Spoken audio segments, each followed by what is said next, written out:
L'année dernière, sur les conseils de son pédiatre, Coralie fait vacciner sa petite fille contre la méningite. Depuis, la fillette, aujourd'hui âgée de 2 ans et demi, présente de nombreux symptômes qui empoisonnent sa vie de tous les jours. Des douleurs abdominales quotidiennes, des problèmes avec la nourriture, donc elle peut passer des fois 1 ou 2 jours sans manger, des problèmes de sommeil, elle est très irritable, elle fait des fièvres inexpliquées, elle a des poussées de fièvre comme ça, on ne sait pas pourquoi.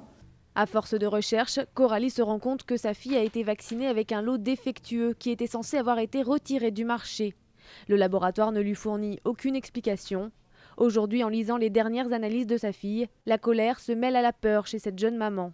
Donc ma fille, elle aurait en excès toxique, aluminium en excès, étain, plomb, chrome, cuivre, fer, silicium et argent.